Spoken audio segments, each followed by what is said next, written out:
This is Professor Dr K Satyalakshmi, Director, National Institute of Naturopathy, Pune.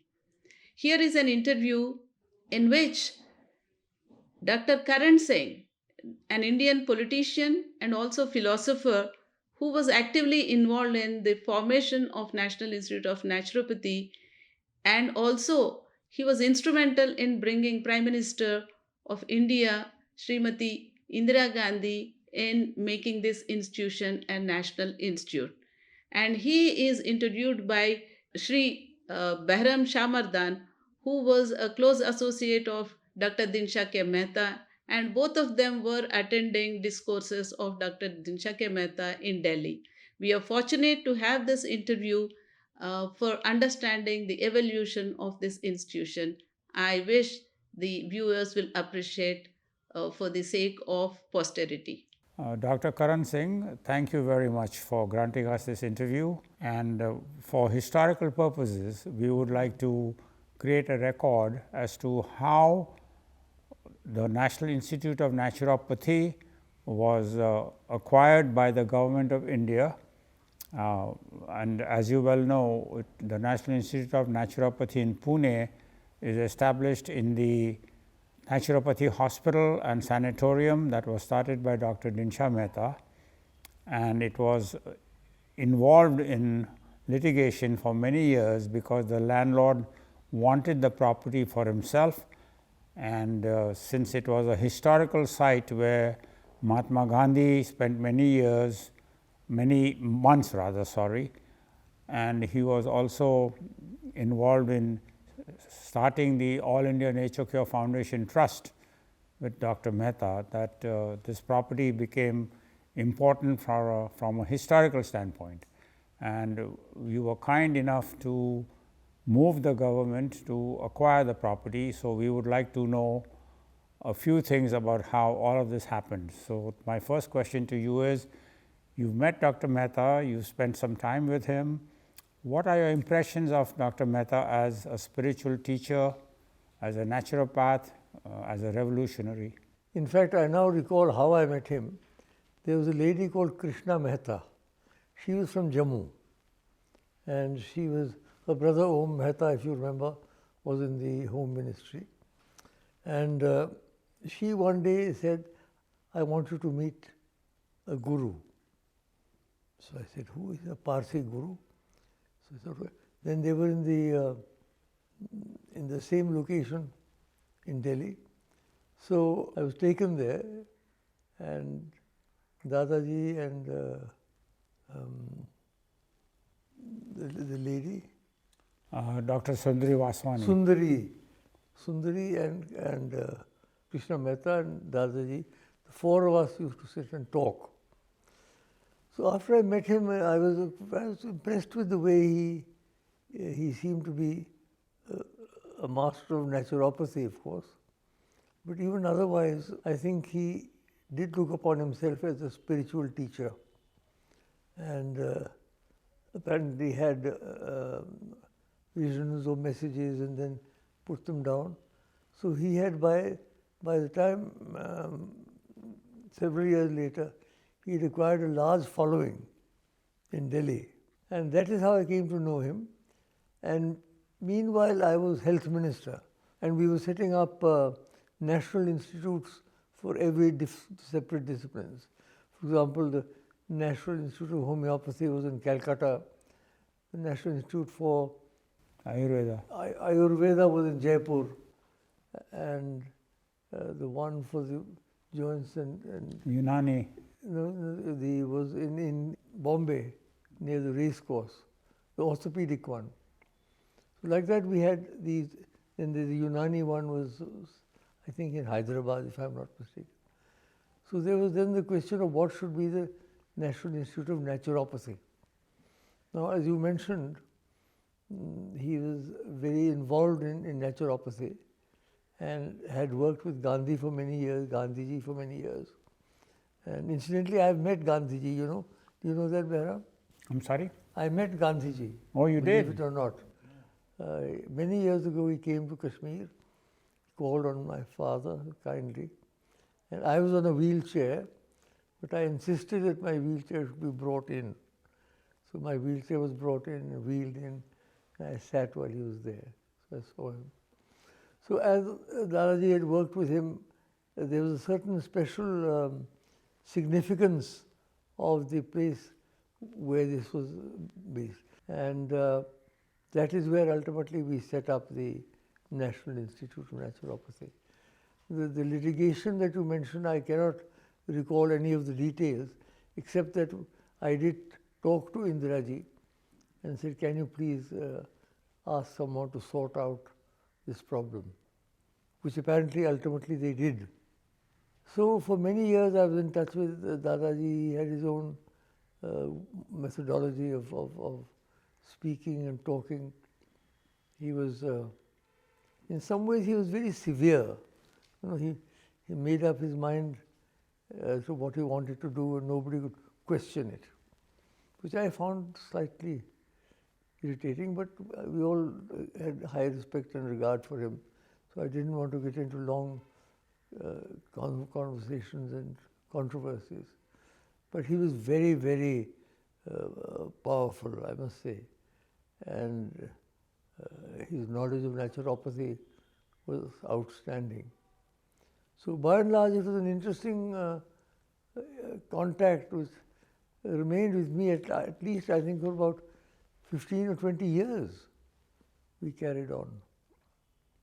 Until, in fact, he passed away, because he had set up this society, of which I think he made me the president at that time. And when he passed away, you remember, his body was not showing any immediate signs of deterioration. So all the bhaktas were urging that we should wait for a day before we cremate him, which we did do. And then he was finally cremated. So I was really with him from the time I met him until the time he passed away. Thank you very much. And do you have any impressions yourself about the role of naturopathy in the health sciences? Well, naturopathy, I think, is something which in a way goes with every discipline.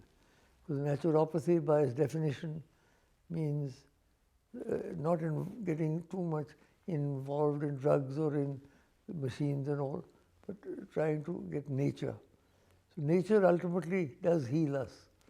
My view on naturopathy is that it is a useful addition to any of the existing systems of medicine, because it melds well with them and it helps in the processes of rehabilitation, for example, or if there are certain breathing problems and so on, naturopathy can be of great value. Thank you very much. And when it comes to Mrs. Indira Gandhi's role in acquiring the property and eventually having it pass on to the government, have you any views on that? Was she actively No views on that. I mean, she helped a lot, because Dadaji was very keen that this should be taken over by the government, because of the fact that he was involved with it and Gandhiji was there and so on. So it was Indira Gandhi was the Prime Minister. So I did persuade her to take the matter up, and she took it from there. I'm not sure whether that was done in his lifetime or after he passed away. Do you remember? Oh yes, it was done during his lifetime. During his lifetime. Yes, definitely. That was a source of great satisfaction to him. Very much so. But I was very impressed with that Sundari Vaswani. Yes. She seemed to be an extremely competent woman. She was the one who was earning the money that was running the society. And she was totally devoted to Dadaji. And so the four of us, Krishna Mehta, Sundari Vaswani, Dadaji and me, we were often together in that room upstairs, talking and chatting. Oh, I remember that very well.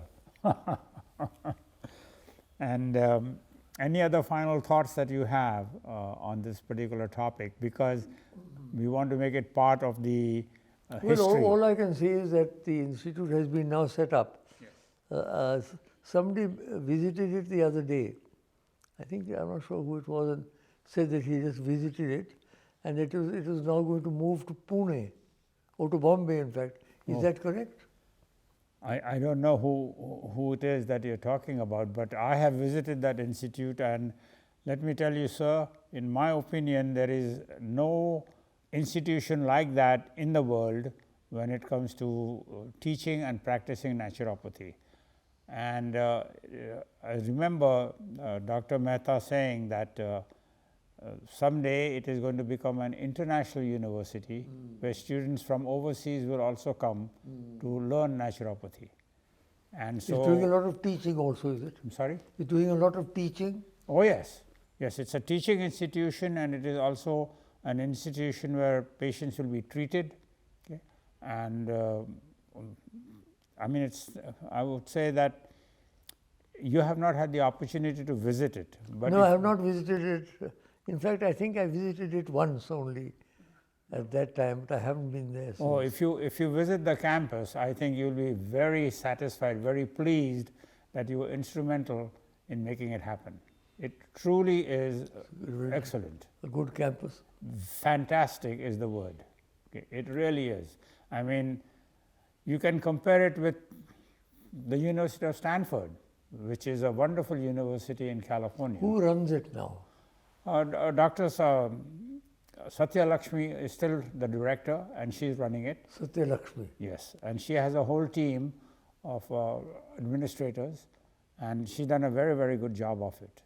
And those students, as well as faculty members who have the opportunity to study there and teach, they are truly fortunate, because it's a very pristine environment where the air is fresh, and they must have planted, I would say, at least 1,000 trees. So you can imagine how fresh the air must be, okay, and how beautiful it might be. So, but thank you very much for making it happen. Well, I'm glad I was able to help. The credit goes to Indira Gandhi, really, but I was, in a way, involved in getting her to take special interest in this. And it is now run by the Government of India? Yes, it is. Entirely? Yes, it is correctly. Correct. Good, good. But I am delighted that something which we also only used to talk about has happened. Yes, very much so. I suppose Dadaji's spiritual power was also working for it. Definitely. Otherwise, it didn't seem likely at the time. Oh, definitely not. It almost seemed like a lost cause, and till it in fact happened. So thank you once again. Not at all. It's a great pleasure. And I hope it does well. I hope it continues to do well and continues to keep alive the spirit of both of Mahatma Gandhi and of Dr. Dinshaw Mehta. Thank you. Appreciate it.